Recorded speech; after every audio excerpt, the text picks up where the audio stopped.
Oke, kembali lagi di channel Surya Avandi dan di vlog kali ini saya akan bercerita tentang kehidupan saya pribadi.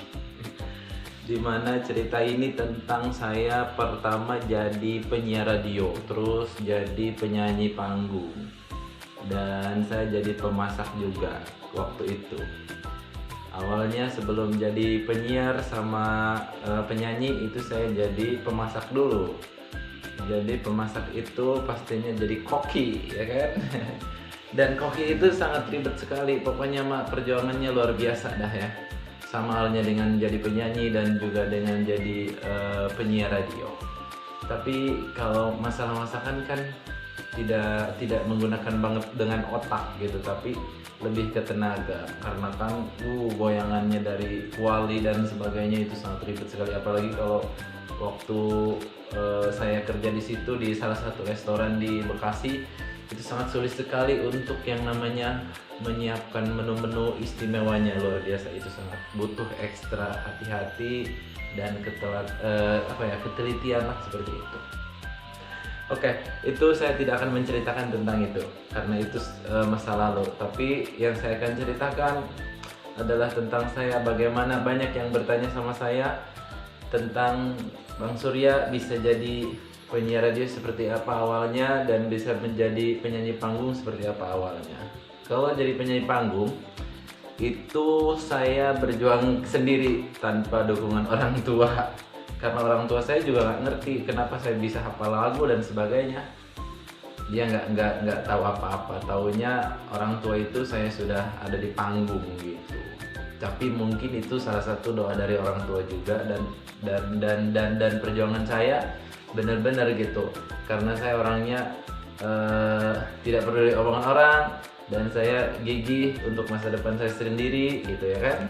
Jadi nggak peduli omongan orang mau ngomong apa, tak peduli, kecuali dia misalkan kasih masukan ke saya tentang hal-hal yang positif atau yang buat saya lebih baik, saya baru dengar gitu. Tapi kalau misalkan cuma bikin pusing, terus apalagi ada gosip-gosip yang tidak bermoral dan tidak bikin saya mikir yang yang positif lagi, itu saya keluarkan. Seperti itu intinya. Jadi menurut saya kalau penyanyi itu emang sulit sekali, tapi karena saya mungkin ada bakat di situ, jadi saya jalani aja.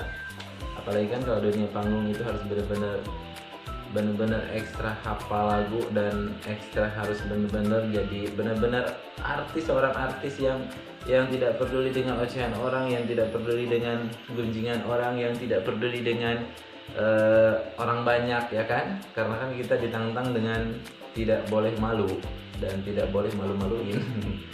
Itu dia intinya, seperti itu seorang artis panggung. Kalau saya pribadi seperti itu. Dan awal jadi penyanyi itu emang saya dari kecil cita-citanya ingin menjadi seorang artis. Waktu ada film salah satu India di televisi, film Mitun gitu ya, itu sangat saya suka sekali. Dan di situ saya ke orang gila. Kenapa saya nyebut orang gila? Kan itu waktu kecil saya nggak ngerti masalah TV, media dan sebagainya. Saya teriak-teriak di depan media, di depan TV, saya pengen jadi artis, saya pengen jadi artis. Udah kayak orang gila, ya kan? Tapi nggak taunya kelamaan akhirnya saya benar-benar jadi artis, walaupun cuma sekedar artis panggung atau jadi seorang penyiar radio seperti saat ini. Itu intinya, itulah waktu cerita kecilnya seperti itu. Saya teriak-teriak di depan televisi, saya pengen jadi artis waktu saya nonton film India. Waktu zamannya itu ramai banget film India waktu itu di Indonesia. Setelah itu saya baru bisa menghafal beberapa lagu. Lagu dangdut itu saya baru-baru loh hafal. Yang saya hafal itu hanya lagu-lagu band-band Indonesia, seperti lagu dari Mata Band, Ketahuan. Itu waktu itu rame juga, saya ngikuti, terus saya hafalin dan saya hafal lagunya.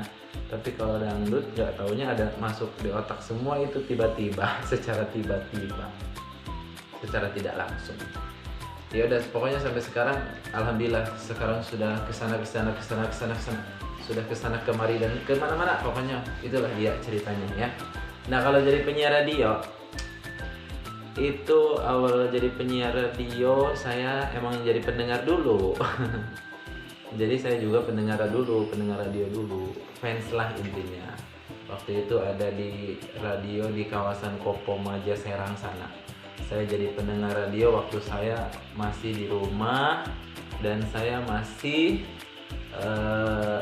warungan. Jadi saya buka warung di saat saya keluar dari pemasak atau koki.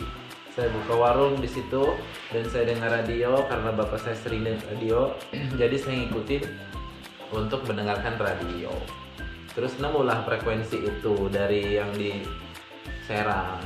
Terus saya dengerin, terus saya coba on air ya kan, teleponan sama penyiarnya, terus minta nomor penyiarnya, kenalan. Terus di situ ada acara di salah satu radio itu. Saya datang dan saya kenalan juga sama yang lainnya. Nah di situ kontekan deh sama penyiarnya juga. Dan akhirnya ada salah satu acara di radio itu dengan catatan fans itu harus ngobrol bareng bersama penyiar di acara itu. Nah di situ saya ngobrol ya kan sama penyiar. Terus dari penyiar itu sama bos berbicara sama saya, kayaknya Kak Surya ini pantas jadi penyiar. Terus karena bicaranya katanya bagus dan pintar gitu dan masuk di akal seperti itu. Nah udah kayak gitu ya udah, akhirnya saya ditawarin jadi penyiar. Terus saya dengan gamblang langsung bilang mau aja karena emang mungkin sudah bakatnya dari situ kali ya. Saya harus bisa harus jadi penyiar gitu. Iya sebenarnya hati saya sih nggak yakin, tapi saya harus menerimanya karena emang saya senang dengan musik dan saya senang dengan berbicara dan saya senang dengan dunia hiburan. Dan saya juga ingin jadi seorang artis kan, cita-cita dari kecilnya. Ya udah saya jalani lah seperti itu, jadi penyiar.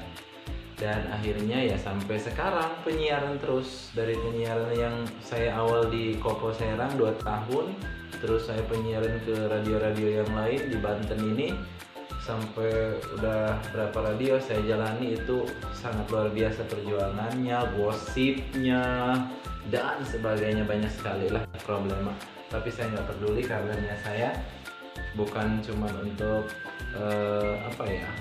sekedar hiburan, mencari kepuasan semata, tapi emang karena niat saya kan ingin jadi seorang artis. Berarti kan seorang artis itu harus kuat dengan ujian seperti diomongin orang, terus digosipin orang, dan diecengkan orang, itu biarin aja.